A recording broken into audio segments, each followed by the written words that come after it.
Assalamualaikum warahmatullahi wabarakatuh. Bismillahirrahmanirrahim. Alhamdulillahil wahidil qahhar, mukawwiril lail wan nahar, tabsiratan lidawil qulubi wal absar. Allahumma salli ala sayyidina Muhammadil Mukhtar wa alihi al-athhar wa ashabil akhyar adada ni'amillahi wa afdalih. Subhanaka la ilma lana illa ma 'allamtana innaka antal alimul hakim wa la hawla wa la quwwata illa billahil aliyyil azim. In aradtu ila al-islah mastata'tu wa ma tawfiqi illa billah alaihi tawakkaltu wa ilaihi unib. Para alim ulama yang dimuliakan Allah, para habaib, pengurus masjid, bapak-bapak dan ibu-ibu, jamaah sekalian, kita senantiasa berdoa semoga kita termasuk hamba-hamba yang diampunkan Allah Subhanahu wa taala setiap waktu kita, dipandang dengan kasih sayang oleh Allah Subhanahu wa taala dengan nazratur rahmah, pandangan kasih sayang, sehingga kita termasuk yang dikasihani oleh Allah Subhanahu wa taala dan akhirnya termasuk yang dicintai oleh Allah Subhanahu wa taala walaupun dengan segala kekurangan kita.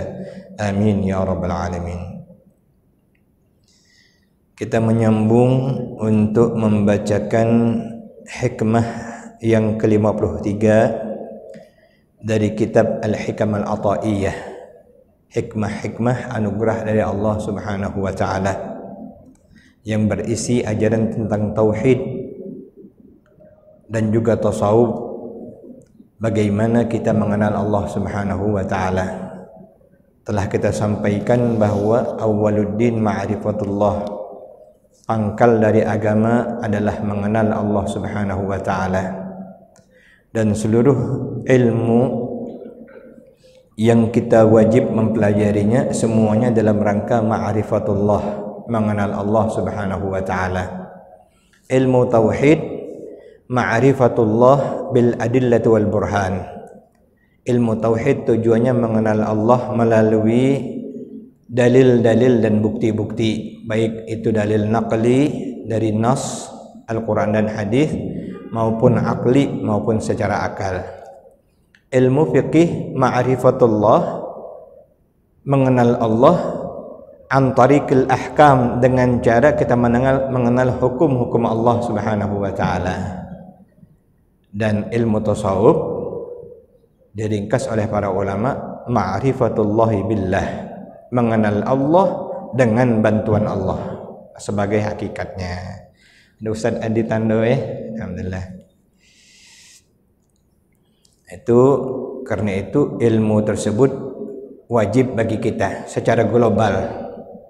Muatannya banyak, di dalamnya ada ilmu tafsir, ada ilmu usul fiqih, semua yang terkait. Tapi induknya pada ilmu tauhid, ilmu fiqih dan ilmu tasawuf, semuanya untuk ma'rifatullah, mengenal Allah Subhanahu wa taala. Dan ilmu tasawuf ini lebih kepada akhlak, bagaimana kita berakhlak kepada Allah Subhanahu wa taala. Dan ini yang merupakan poin atau penilaian yang tertinggi, yang dalam rukun agama disebut dengan ruknul ihsan atau maqamul ihsan. An ta'budallah ka'annaka tarahu, bahwa kamu menyembah Allah seakan-akan kamu melihat Allah. Dan ini tujuan kita. Setiap orang wajib berupaya dalam hidupnya bahwa dia beribadah kepada Allah sampai kepada tahap seakan-akan dia melihat Allah Subhanahu wa taala. An ta'budallah ka'annaka tarahu. Fa in lam takun tarahu, kalau kamu tidak ada melihat Allah, fa innahu yaraka, ketahuilah sesungguhnya Allah melihat kamu. Qala Sayyidil Imam Ibnu Athaillah As-Sakandari qaddasallahu sirrahu wa nafa'ana bi'ulumihi wa binafahatihi fid darain.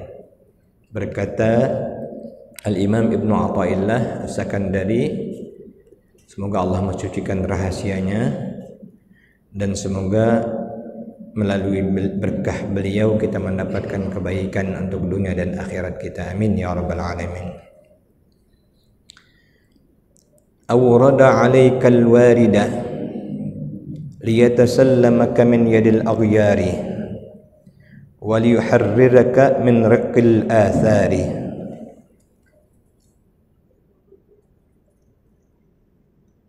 Allah subhanahu wa ta'ala mendatangkan ke atas engkau al-warida. Kemarin sudah kita jelaskan, al-warida itu anugerah dari Allah, cahaya dari Allah. Al-waridat jamaknya, al-warid mufradnya. Dalam sebuah hadis Nabi SAW bersabda,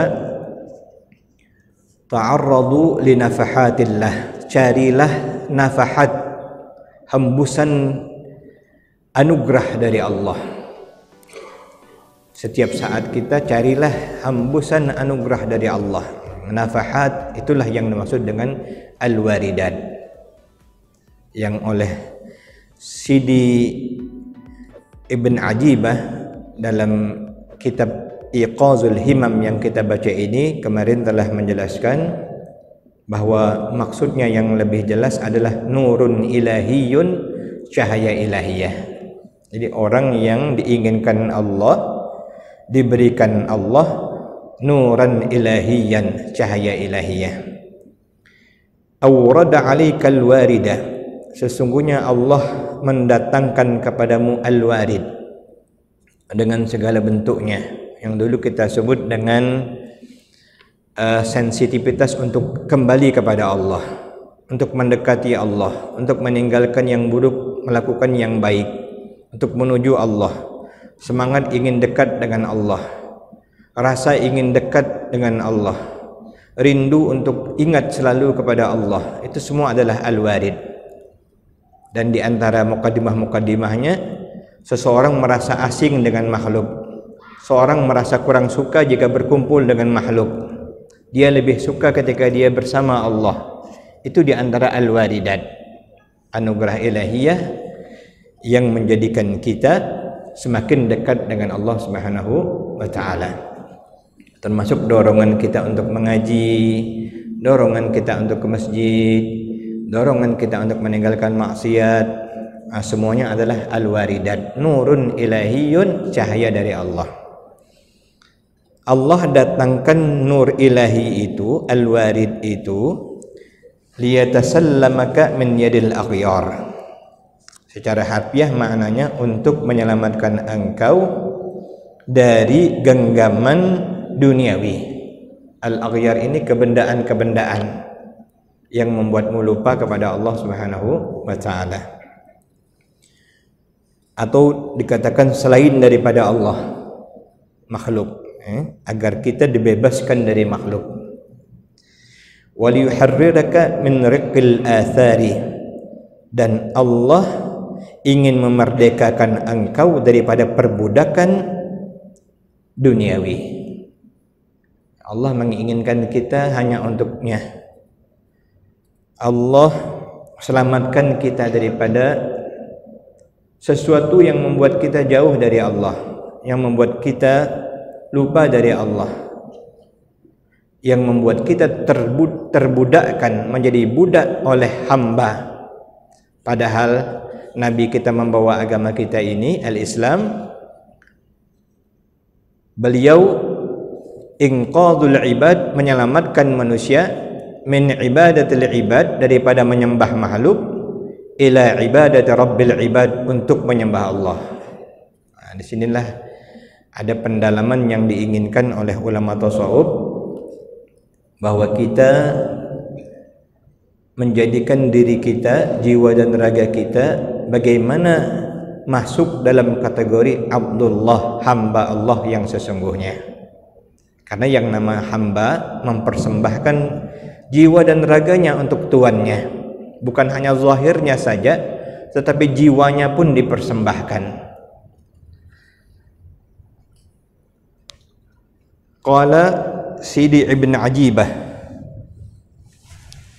rahimahullah wa nafa'ana bih, berkata Sidi Ibn Ajibah Al-Hasani, pensyarah kitab ini, semoga Allah merahmati beliau, dan semoga Allah memberikan keberkahan kepada kita dengan menyebut nama beliau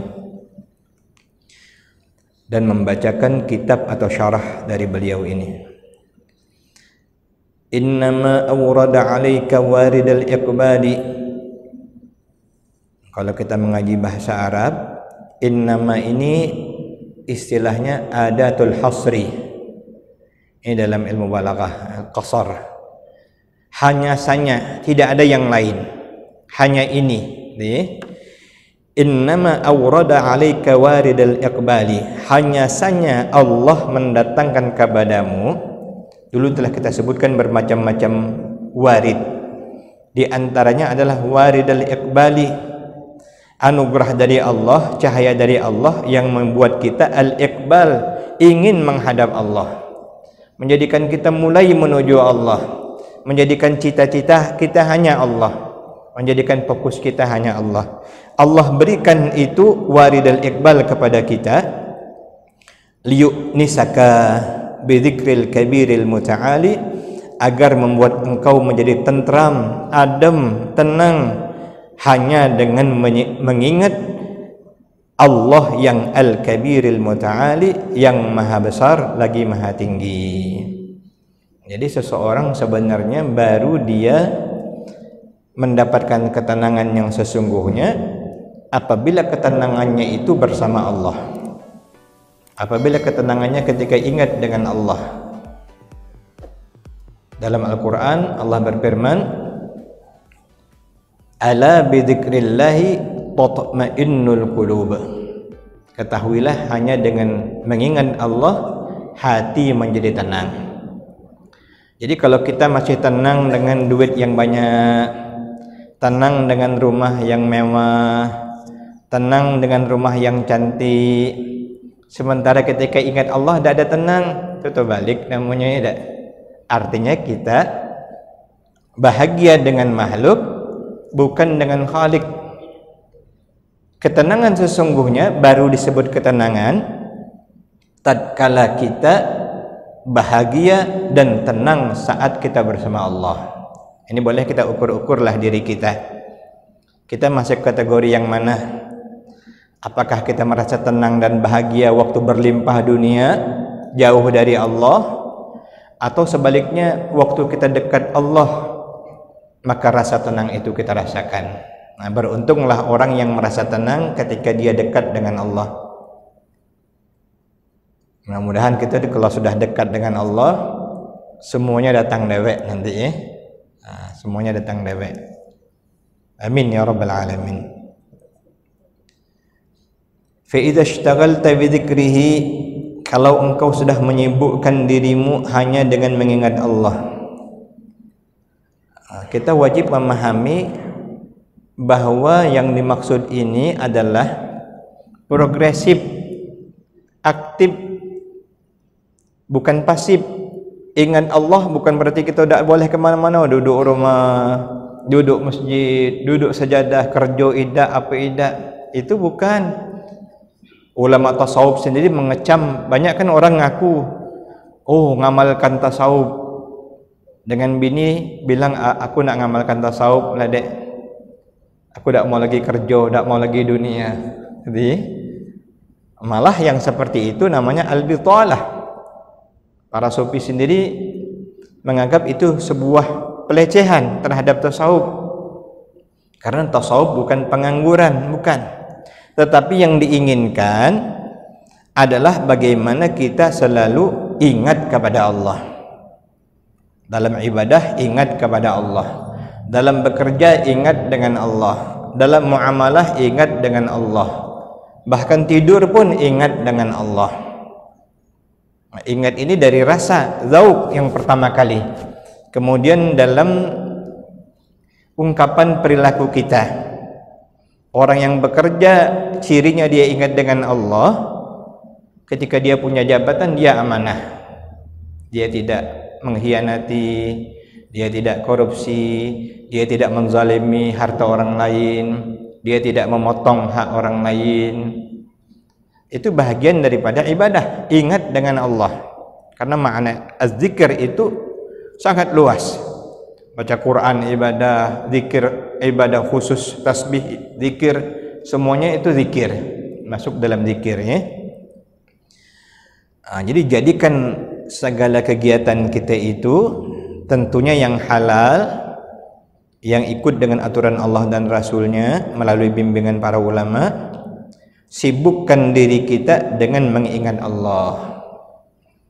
Fa idza ishtaghalta bi dzikrihi wa ghibta an ghairihi, ketika engkau sudah menyibukkan dirimu dengan hanya mengingat Allah, lalu engkau telah dapat menghilangkan dirimu dari selain Allah. Artinya tidak ada lagi yang lain yang kita inginkan secara jiwa raga kita melainkan Allah, ridha Allah, kesenangan Allah kepada kita, ampunan Allah dalam segala aktivitas yang kita lakukan tersebut.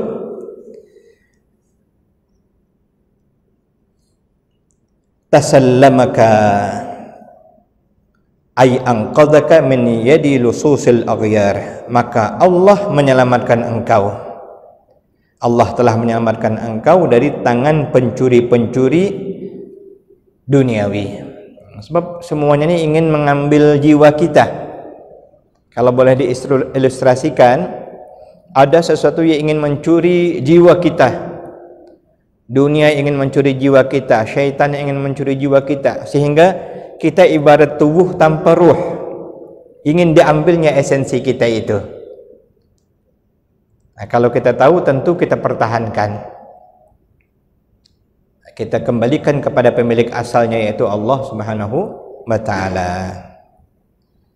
Allah ingin selamatkan kita jika telah Allah datangkan warid ini, lalu engkau hanya ingat kepada Allah, lalu engkau melupakan selain Allah, hanya ridha Allah yang kau inginkan, Allah selamatkan engkau daripada kungkungan segala sesuatu yang ingin menjauhkanmu dari Allah Subhanahu wa Ta'ala.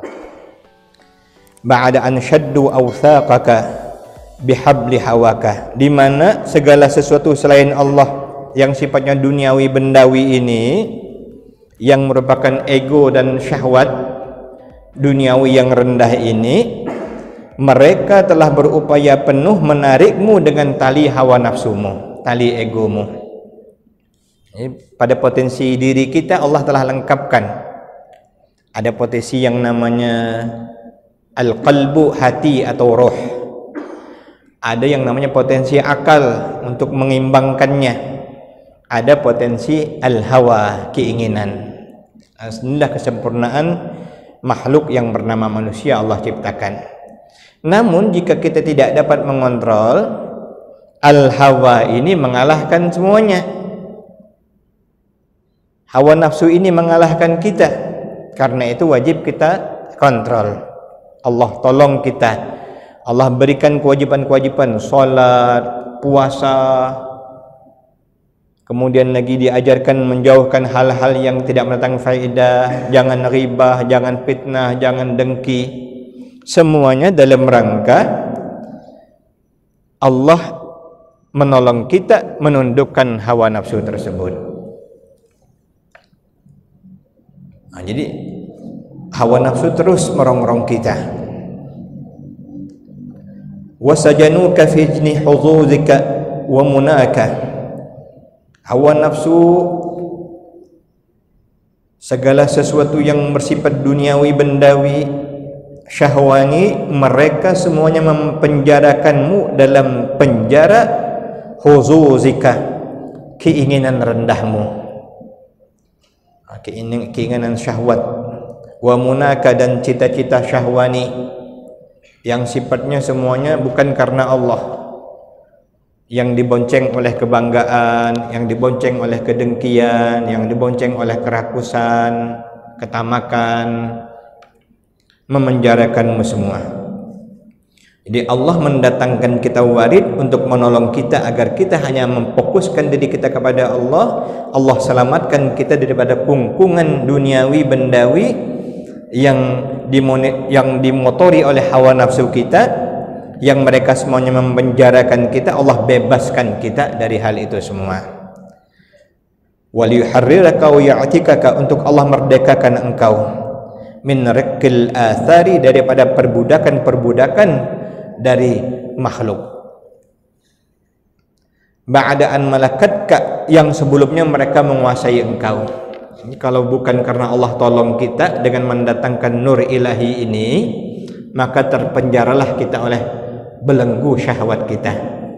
Dunia yang melupakan kita, pangkat yang membuat kita sombong, kegagahan, kecantikan yang membuat kita lupa kepada Allah Subhanahu wa taala. Maka Allah tolong kita dengan memberikan nur ilahi kepada hati kita, ke dalam hati kita. Bima azharathu laka min zukhrufil ightirar, yaitu Allah telah tampakkan kepada engkau semua bahwa semuanya itu hanya menipu daya. Allah sadarkan kita bahwa dunia ini hanya fasilitas, bukan tujuan. Silahkan miliki, silahkan kuasai, tapi untuk dimanfaatkan menuju Allah, menjadi kendaraan, menjadi fasilitas yang digunakan untuk mengabdi kepada Allah, bukan tujuan. Kalau salah-salah menjadi tujuan. Ada orang tahan mati, ada orang jadi gila, ada orang bunuh diri karena tak kesampaian hawa nafsunya tersebut.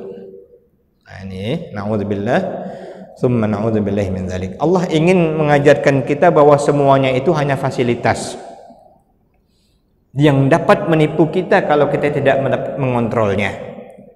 Dalam Al-Qur'an, inna min azwajikum wa auladikum fitnah, bahkan di antara istri-istri kamu, anak-anak kamu adalah fitnah. Harta semuanya fitnah, dunia semuanya fitnah. Zuyyina linnas hubbus syahawat minan nisa wal banil wal muqattar min al fiddati waz zahab wal fiddah, ila akhirih. Semuanya adalah fitnah, cobaan bagi kita. Rasulullah bersabda, ij'alud dunya fi kaffaikum, kuasai dunia ini dengan genggaman tangan kamu. Wala taj'aluhu fi qulubikum, jangan kau letakkan di dalam hatimu. Takutnya banyak salah paham pula. Kalau ngaji tasawuf tak mau dunia lagi katanya. Bukan itu. Yang dilarang bukan dunianya, tapi mencintai dunianya yang dilarang. Dunianya fasilitas, silahkan miliki selama dapat. Dan jangan sampai membuat engkau berputus asa. Karena dia hanya fasilitas. Kalau memang tidak ada, bersabar ya, bersyukur. Terus kita tidak lupa tujuan hidup kita, yaitu beribadah kepada Allah Subhanahu wa taala sebagai hamba Allah. Kalau ada nikmat, manfaatkan, karena itu fasilitas Allah. Ada mobil bagus, tak mau dipakai, dikelambui, orang tak boleh minjam, orang tak boleh naik, dia dewek pun takut pakai. Nauzubillah ya. Ada saya dengar cerita penceramah punya mobil Ferrari di YouTube itu. Ternyata dia sendiri tak pernah pakai. Dia cuma sibuk nyuci, ngelap, bungkus, makai pun tak berani. Cuma nak mejengkan depan rumahnya saja. Naudzubillah ya. Ada duit nak makan sate. Kata orang Banjar, tahan beliur, tak mau dia beli. Duit banyak. Lokeknya tak ketolongan, bukan dengan orang lain saja dia lokek, untuk diri sendiri pun lokek. Ini dahsyat. Kalau mungkin pakai dewek dengan orang lain masih pelit, ada juga lah masih rasionalnya. Yang parah ni untuk diri dewek pun lokek. Jadi na'udzubillah min dzalik. Dia lupa itu hanya fasilitas. Namun ingat, pakai, syukuri, jadikan sebagai sarana beribadah. Sarana beribadah. Punya rumah besar, rumah gedung hebat, di rumahnya tidak pernah ada ustadz yang pernah dijamu, ada orang miskin yang pernah dijamu, ada orang tua yang pernah disenangkan, ada masyarakat yang juga turut bahagia. Untuk dia dewek lah, cuman rumah macam lapangan bola. Aduh itu. Mudah-mudahan Allah tunjuki, Allah ampuni kita semua. Bersyukur, ambil manfaatnya, rumah disyukuri, ada ngaji Al-Quran, ada kita manfaatkan untuk hal baik, gitu ya. Punya kendaraan, sekali-sekali ajaklah kawan, ajaklah tetangga, ajaklah adik-beradik. Jangan makai dewek, di dunia saja orang tak suka, dengan orang makan dewek. Jadi sebenarnya itu pelajaran bagi kita. Manfaatkan, tapi tujuannya untuk ibadah kepada Allah Subhanahu wa taala. Punya duit, telekung sudah, bahasa Banjarnya betai lembuan, kotor sudah, hitam-hitam sudah, duit banyak, dah mau dia beli telekung gitu ya. Nah, itu tak ketulungan namanya. Tapi kalau yang hebat lagi, al-ithar. Nah, duit banyak tapi untuk nolong orang terus, ini hebat lagi, walaupun deweknya kurang, tapi untuk yang lain, untuk bapaknya, untuk mamaknya, untuk ulama, untuk orang-orang susah, untuk anak-anak yatim, untuk masjid, untuk pesantren, selalu diputarkannya hartanya itu luar biasa lagi. Sama dengan orang yang memberi hutang, memberi hutang. Pada suatu ketika memberi hutang ini bisa lebih besar pahalanya daripada bersedekah biasa. Karena memberi hutang, orang yang nak berhutang itu sangat memerlukan, maka saat memberi hutang itu luar biasa pahalanya. Lebih hebat lagi pada suatu hari, karena dia tahu yang hutang itu tidak sanggup bayar, maka dia ikhlaskan harta tersebut. Itu bagi orang yang dermawan. Sebaliknya bagi orang yang berhutang, jika dia sengaja berhutang tapi tak mau bayar, itu berat nanti siksanya di akhirat. Nauzubillahi min dzalik. Ada Pak ya, orang berhutang tapi dari awal niatnya memang tak nak bayar dah. Dalam hatinya biar dia bagi gitu ya. Nah, itu besar hukumannya. Nauzubillah. Jadi ada timbal balik. Di sini sebenarnya kunci daripada makna zikir itu sangat luas. Ketika seseorang menjadikan jiwa raganya hanya untuk Allah, ingat kepada Allah, selalu untuk Allah, fokus untuk mencari ridha Allah, maka seluruh kegiatannya itu bernilai zikir di sisi Allah Subhanahu wa taala. Selama tidak menggunakan cara yang haram. Nanti kalau caranya yang haram, tujuannya baik, tidak betul. Dalam kaidah fikih disebutkan al-ghayah la tubarrirul wasilah, atau kaidah usul itu ya. Tujuan tidak bermakna menghalalkan cara. Mohon maaf, aku nak jadi pemimpin yang adil, pemimpin yang amanah, tapi sebelum jadi pemimpin dia money politik misalnya, itu tidak betul deh. Dari awal mesti lurus sampai ke ujung. Jadi tidak boleh cara yang salah walaupun tujuannya betul. Nah, itu ikut dengan hukum Allah. Itulah ma'rifat Allah melalui mengenal hukum-hukum Allah. Makanya ilmu fikih menjadi wajib kita pelajari juga. Kemudian fa idza tasallamta min yadil aghyar, kalau engkau selamat daripada rongrongan syahwat bendawi, afdaita ila syuhudil anwar, atau ufdita, maka engkau akan dihantarkan untuk menyaksikan cahaya-cahaya. Ini maknanya luas, jangan dibayangkan dengan klinis. Orang banyak salah mentafsirkan, memahami ketika ingin menjalani dunia yang ingin mendekatkan diri kepada Allah, katakanlah ilmu tasawuf, ketika ada ungkapan-ungkapan tertentu dikaitkan dengan hawa nafsu. Menyaksikan cahaya, oh aku dapat nengok malaikat, dapat nengok jin, dapat ngambil duit dari jauh. Nah, itu naudzubillah, salah tafsir ya. Maksudnya semakin dekat dengan Allah, semakin terbuka jalan menuju Allah, semakin terhampar jiwa raganya untuk menghadap Allah Subhanahu wa taala. Tujuannya hanya Allah. Allah, Allah. Ya, makanya ada zikir Allah, Allah, Allah. Banyak orang-orang sekarang melarang, tidak boleh zikir nyebut Allah, Allah cuman. Harus ya Allah, harus yang lain. Tidak boleh zikir mufrad. Padahal Allah berfirman, wadhkurisma rabbika wa tabattal ilaihi tabtila.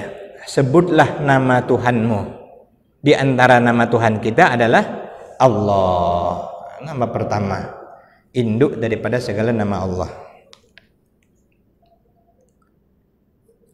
Fa idza taharrarta min rikil athar, kalau engkau sudah dimerdekakan Allah daripada perbudakan bendawi, taraqqaita ila syuhudil asrar, engkau akan diangkat menyaksikan rahasia-rahasia Allah.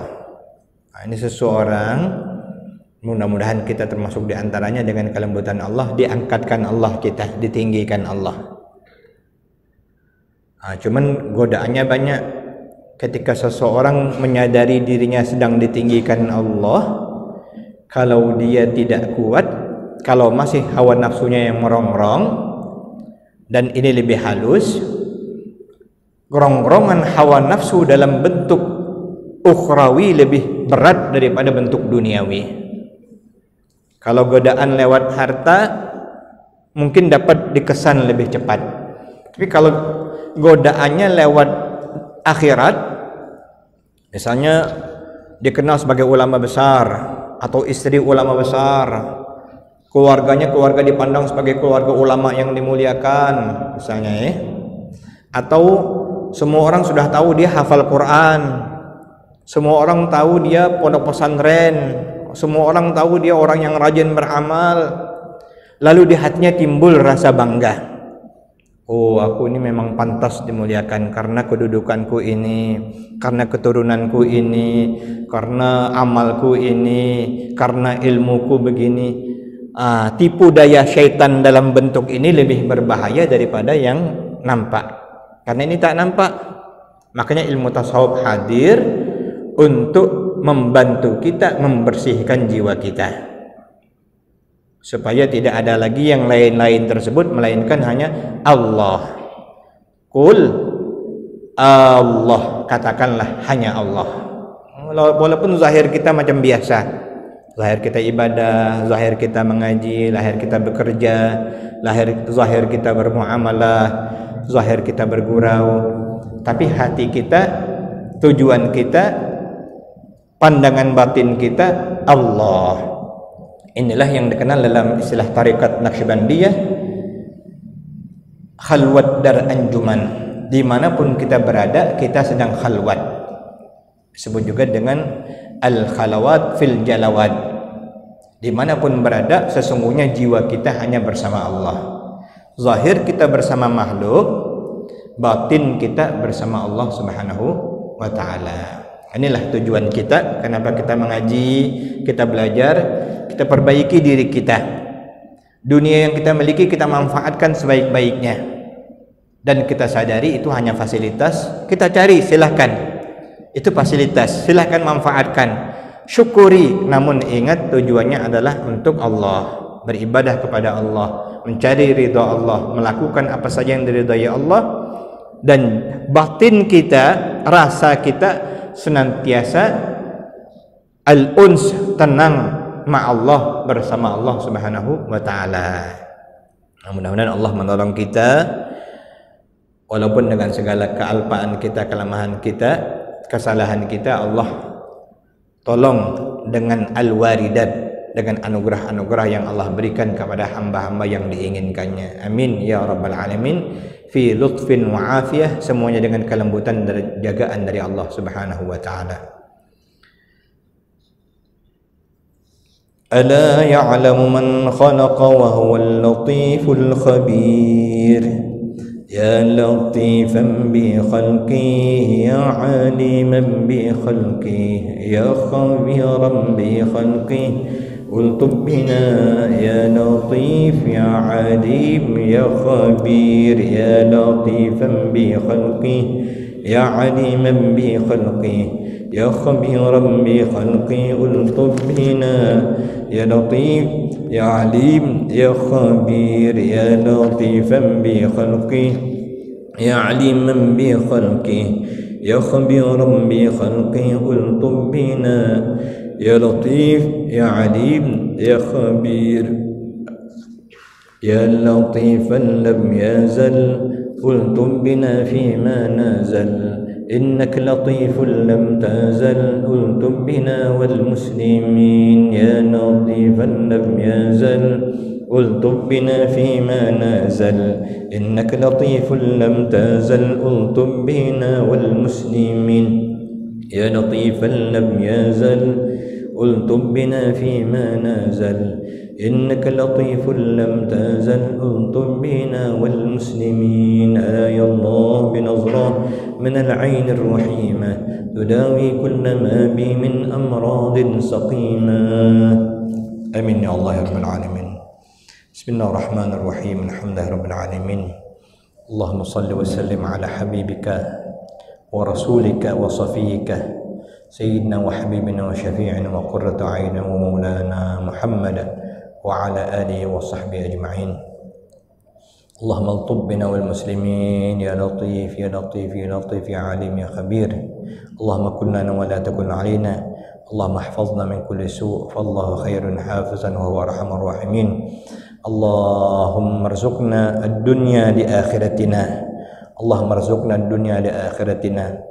اللهم ارزقنا الدنيا لآخرتنا وأنت عنا راض يا لطيف يا عليم يا خبير. وصلى الله على سيدنا ولنا محمد وعلى آله وصحبه وسلم والحمد لله رب العالمين. السلام عليكم ورحمة الله وبركاته.